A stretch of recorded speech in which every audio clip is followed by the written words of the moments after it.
Cette nuit-là, dans une ville indifférente, un acte de bonté avait traversé les frontières sociales, défié l'injustice et rappelé une vérité simple, la dignité humaine n'a pas de prix.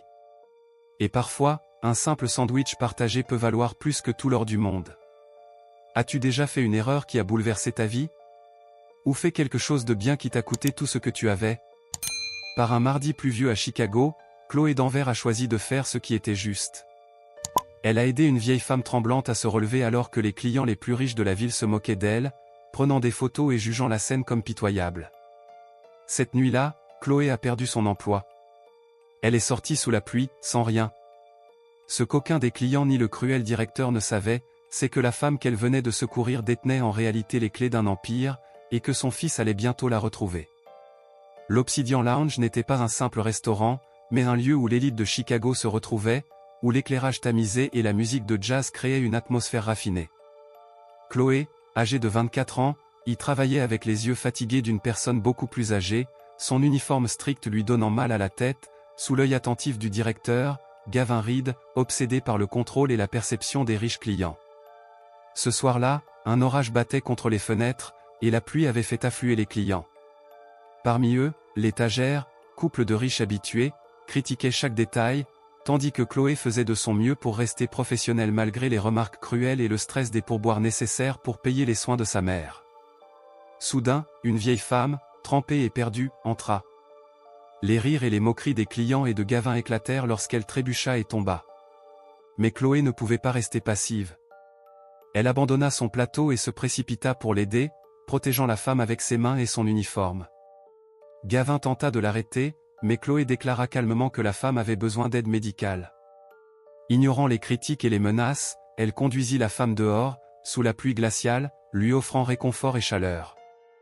La femme se présenta comme Martha, et malgré l'humiliation et la perte de son emploi, Chloé avait choisi la compassion plutôt que l'indifférence. Inconsciemment, elle laissait derrière elle un petit objet précieux, un bracelet en platine gravé « Caldwell », révélant que ce simple acte de gentillesse allait changer leur vie et bouleverser le destin d'un empire. La pluie tombait sans relâche sur la ville, comme si la nuit elle-même retenait son souffle. Chloé avançait rapidement, ignorant les indications du GPS. Une seule pensée la guidait, retrouver cette vieille dame avant qu'il ne soit trop tard. À quelques rues de là, le Starlight Diner brillait faiblement sous des néons fatigués. L'endroit semblait hors du temps, presque oublié, mais il offrait une chaleur rassurante. Chloé installa doucement Martha dans une banquette rouge au fond du restaurant. Le lieu était presque vide, un routier assoupi, une serveuse épuisée, et l'odeur familière de café brûlé. Martha tremblait encore, mais un peu moins. Enveloppée dans le gilet de Chloé, elle observait la table comme si elle contemplait une carte secrète. La serveuse, Barb, les regarda avec compassion. Chloé commanda 2 cafés et un sandwich à partager, calculant silencieusement ses dernières économies. Elle savait qu'il ne lui resterait presque rien, mais elle ne pouvait pas abandonner Martha. La vieille dame, d'une voix étonnamment posée, remercia Chloé. Malgré sa confusion, elle parlait avec une élégance rare, comme quelqu'un qui avait autrefois été écouté. Elle murmura qu'on s'était moqué d'elle, sans comprendre pourquoi.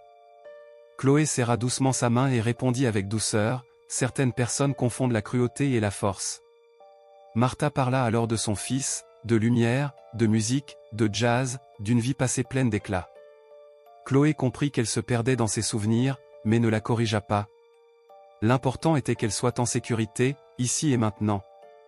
Pendant que Martha mangeait avec reconnaissance, le téléphone de Chloé vibra, un message de son propriétaire lui rappelait un loyer en retard.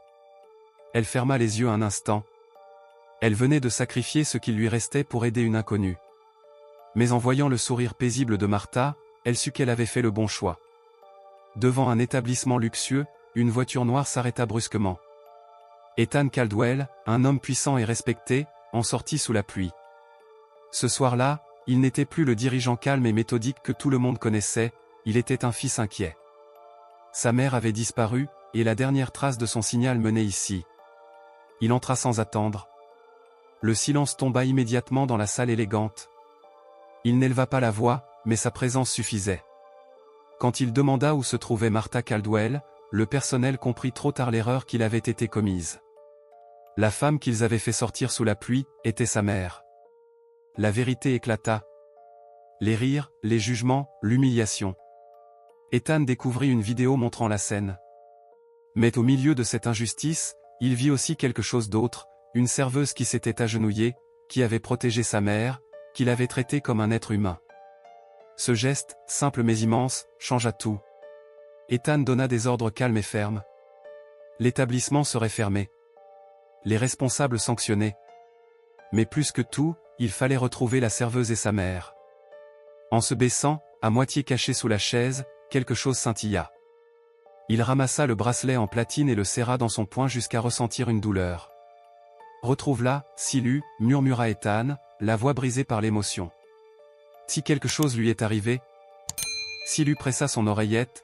Nous avons repéré un paiement par carte, il y a 7 minutes, dans un dîner appelé Starlight, à 5 rue d'ici. Ethan se précipita vers la porte. Le Starlight dîner était calme. Chloé et Martha terminaient leur café. Martha sourit, « Tu as un beau sourire, comme mon fils. » Chloé sentit ses larmes monter. Elle confia le combat quotidien pour sa mère malade et les difficultés financières. Martha la rassura, « Tu ne seras jamais seule, Chloé. » Le calme fut brusquement interrompu par l'arrivée d'Ethan, trempé par la pluie mais soulagé de voir sa mère saine et sauve. Chloé, malgré la peur, avait tenu un couteau de table pour la protéger, et Ethan, impressionné par son courage, la remercia. Il la prit avec lui et sa mère, assurant que Chloé ne devrait plus jamais s'inquiéter de l'argent. 3 jours plus tard, au suite 401, Chloé observait sa mère dormir paisiblement, soutenue par la meilleure technologie médicale et l'intervention d'Ethan qui avait trouvé un donneur compatible à distance. Le soulagement et la gratitude envahirent Chloé. Ethan lui montra ensuite l'Obsidian Lounge, jadis théâtre d'intimidation et d'exclusion, désormais silencieux et abandonné. Il lui confia les clés, lui offrant la possibilité d'y ouvrir un nouveau restaurant, inspiré du Blue Note, avec 2 millions de dollars en capital de départ, afin de recréer un lieu chaleureux et inclusif, riche en musique et en esprit communautaire. Ethan, arrête. Chloé recula, secouant la tête. Je suis serveuse, je prends les commandes, je ne les donne pas. Je ne peux pas diriger un restaurant. J'ai quitté l'université pour payer la dialyse. Je ne suis pas comme vous. Exactement, répondit Ethan en s'avançant vers elle. C'est justement pour ça que tu dois le faire. Si je confie ça à un restaurant, ils en feront un autre piège trop cher. Mais toi, tu connais la fin, tu sais ce que c'est d'être rejeté. Il posa ses mains sur ses épaules. J'ai une condition, Chloé. Une seule. Laquelle, murmura-t-elle. Tu ne refuses jamais personne. Ceux qui peuvent payer 100 $ pour un steak, très bien. Ceux qui n'ont que des miettes dans leur poche, ils mangent gratuitement. Tu nourris le corps et l'âme. Peux-tu le faire? Chloé observa la pièce sombre et silencieuse, et l'imagina telle qu'elle pourrait être, les barrières disparues, une lumière chaleureuse, le jazz en fond, sa mère assise à une table, Martha riant. Serrant les clés dans sa main, elle dit, « Je l'appellerai Martha S. » Ethan sourit, et pour la première fois, son regard brillait vraiment. 6 mois plus tard, la transformation fut miraculeuse, non pas par magie, mais par le travail acharné. Chloé Danvers travaillait plus dur que jamais, mais c'était un épuisement créatif. Elle engagea Maria, une chef ayant travaillé dans une cantine scolaire, des garçons de salle du refuge local, et un quatuor de jazz mené par un ancien saxophoniste du Blue Note des années 80. Le soir de l'ouverture, la pluie revenait à Chicago, mais cette fois, elle ne faisait que pousser les gens à entrer. La lumière du néon au-dessus de la porte rayonnait en ambre accueillant. Pas de videur, juste un panneau, « Entrée », à l'abri de la pluie. Chloé, près du pass, ajustait son blazer, observant la salle remplie, le maire à une table, une famille du refuge à côté, mangeant avec la même dignité. « Commande prête, patronne ?» Maria glissa les plats. Chloé sourit, servit, salua, versa du vin, vérifia les invités. L'air sentait l'aérotie, le romarin et les vieux livres. La musique jouait un « Summertime » sensuel. Au centre, Martha Caldwell, élégante en robe de soie et collier de perles, faisait face à Ethan, qui regardait Chloé. « C'est extraordinaire, tu l'as fait, murmura-t-il. Nous l'avons fait, corrigea-t-elle. Martha apprécia la soupe, et un jeune garçon du refuge, Léo, vint la prévenir qu'un homme à l'arrière cherchait à la voir. Chloé traversa la cuisine et ouvrit la porte sur la ruelle humide. Gavin Reed, autrefois arrogant, semblait 10 ans plus vieux, portant un sac de vêtements, visiblement vaincu. Chloé ne ressentit ni colère ni rancune, seulement une profonde compassion. « J'ai entendu dire que vous recrutiez, balbutia-t-il. Je ne peux pas trouver de travail. » Elle pensa à la cruauté passée, mais entendit la musique qui s'échappait du restaurant. « Si je le renvoie, je deviens comme lui, » pensa Chloé. « Nous n'embauchons pas Gavin, il n'a pas le cœur pour cette maison, dit-elle fermement. Puis elle lui tendit un repas chaud et de l'eau. « Allez au refuge Saint-Jude demain, demandait Père John. Je vous envoie là-bas. C'est un travail difficile, mais honnête. » Gavin hocha la tête, ému. De retour dans la salle, Ethan attendait. « Tu es incroyable. Ce soir, tu n'as pas seulement construit un restaurant, tu as créé un sanctuaire. » J'ai eu de l'aide, sourit-elle. Ensemble, ils observèrent le personnel et les invités, la musique, la chaleur, et le lendemain, le monde pouvait changer un peu plus. Chloé d'Anvers prouva que la richesse la plus précieuse n'est ni l'or ni le bitcoin, mais la gentillesse. Son histoire rappelle que chaque personne que nous rencontrons mène une bataille inconnue. La prochaine fois que vous verrez quelqu'un tomber, ne prenez pas juste une photo, tendez la main. Vous pourriez changer une vie, y compris la vôtre. Les mois passèrent, mais l'histoire de Martha S. ne se limita pas à une simple réussite commerciale. Chloé avait découvert que diriger un lieu de restauration ne signifiait pas seulement servir des plats, c'était créer un refuge pour ceux qui, dans la ville froide et agitée de Chicago, cherchaient un peu de chaleur, d'écoute et de dignité. Chaque matin, elle arrivait avant le lever du soleil, observant les premiers rayons traverser les vitres embuées, le parfum de café grillé flottant dans l'air comme une promesse. Les jours de pluie, souvent nombreux, devenaient des occasions d'ouvrir les bras à ceux que la société oubliait. Les sans-abri trouvaient un endroit pour se sécher, les artistes oubliés pouvaient jouer sans être jugés, et les familles modestes avaient accès à des repas nutritifs. Chloé avait instauré un système où personne n'était jugé pour ce qu'il pouvait payer. Même les riches venaient, attirés par la réputation d'authenticité et de musique vivante, mais ils apprenaient vite à respecter les règles de ce nouveau sanctuaire. Ici, la hiérarchie sociale n'existait plus. Martha, quant à elle, avait trouvé un rôle inattendu dans la vie de Chloé. Elle n'était plus seulement une vieille dame à protéger, mais une mentor, une figure maternelle qui guidait Chloé dans les choix difficiles. Ensemble, elles prenaient des décisions stratégiques pour le restaurant, mélangeant la prudence des affaires avec la chaleur humaine.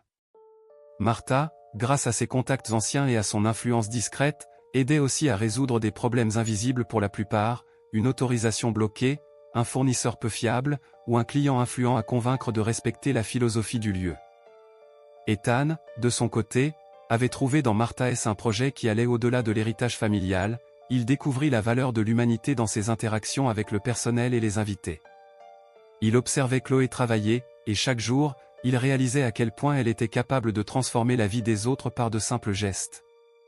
Il n'intervenait jamais directement, sauf quand sa présence était nécessaire pour protéger le sanctuaire que Chloé construisait. Il avait appris que le vrai pouvoir ne venait pas de l'argent, mais de la capacité à inspirer la confiance et la compassion. Un soir d'hiver, alors que la neige recouvrait la ville, un événement inattendu secoua le restaurant. Un incendie s'était déclaré dans un immeuble voisin, et les flammes approchaient dangereusement. Chloé, sans hésiter, fit évacuer tous les clients et employés. Elle portait dans ses bras un jeune garçon perdu, tandis que Martha, aidée par Ethan, sécurisait les autres. Quand les pompiers arrivèrent, ils trouvèrent le restaurant intact, miraculeusement épargné, et un personnel prêt à se reconstruire. Cette nuit-là, Chloé comprit que Martha S. n'était pas seulement un lieu physique, c'était un symbole, une communauté. À mesure que l'année avançait, Chloé prit des décisions audacieuses. Elle créa des programmes de mentorat pour jeunes chefs issus de quartiers défavorisés, engagea des musiciens en difficulté et offrit des stages gratuits aux étudiants en restauration. L'argent investi par Ethan ne suffisait pas à décrire l'impact social que le restaurant avait désormais. Les médias commencèrent à s'intéresser à elle, mais Chloé refusa les interviews tapageuses, préférant laisser parler les actions plutôt que les mots. Un soir, alors que la salle était remplie d'un mélange de clients riches, de familles modestes et d'artistes locaux, un vieil homme entra, tremblant mais le regard brillant. C'était Gavin Reed. Il ne venait pas demander de l'aide pour lui-même, mais pour proposer un projet de formation destiné aux jeunes serveurs de quartiers défavorisés. Chloé l'accueillit avec un sourire calme. Il avait changé, tout comme elle. Le cercle de bonté s'élargissait, prouvant que la transformation humaine n'était jamais limitée à un seul geste, mais pouvait se propager comme des vagues sur l'eau. Pendant ce temps, Ethan continua à soutenir Chloé discrètement, en lui fournissant les moyens logistiques et financiers nécessaires. Mais il restait attentif à ne jamais interférer dans ses décisions, respectant sa vision. Les nuits, quand la musique cessait et que le dernier client quittait le restaurant, Chloé et Martha s'asseyaient ensemble près du piano, écoutant les derniers accords du jazz. Elles parlaient de leur vie, de regrets passés, de rêves à venir, et parfois, elles riaient simplement de la beauté simple d'un monde rendu plus humain par un sandwich partagé sous la pluie. Mais la ville ne dormait jamais vraiment. Des défis inattendus surgirent, des concurrents jaloux, des problèmes d'approvisionnement, et même une crise sanitaire qui menaçait de fermer les restaurants. Chloé affronta chacun de ces obstacles avec la même philosophie, l'intégrité et la compassion d'abord. Chaque décision était guidée par la question qu'elle s'était posée ce fameux soir: qu'est-ce qui est juste pour ceux qui sont vulnérables? Un jour, alors qu'elle réorganisait la cuisine avec Maria, elle reçut un appel inattendu. C'était un jeune homme du quartier qu'elle avait aidé quelques mois plus tôt, devenu maintenant un cuisinier passionné. Il voulait créer un programme de repas pour les personnes âgées isolées, inspiré par Martha S. Chloé sourit, sentant la chaîne de bonté se propager bien au-delà des murs de son restaurant. Chaque geste avait le potentiel de changer une vie, et parfois, de bouleverser le destin de tout un quartier. La pluie, qui avait été l'élément déclencheur de toute cette histoire, continuait de tomber à Chicago, imperturbable. Mais désormais, elle n'était plus synonyme de détresse ou de solitude. Elle devenait symbole de renaissance, de solidarité et d'espoir. Chloé, en regardant les lumières dansantes sur les pavés mouillés depuis la fenêtre du restaurant, sut qu'elle avait trouvé sa véritable vocation, nourrir les corps, les âmes et les cœurs, un geste de bonté à la fois. Et au centre de ce lieu, Martha, avec son collier de perles et son sourire maternel, Ethan, discret mais vigilant, et Chloé, ferme et généreuse, formaient le cœur battant d'une communauté où la richesse réelle ne se mesurait pas en dollars, mais en gentillesse, courage et humanité.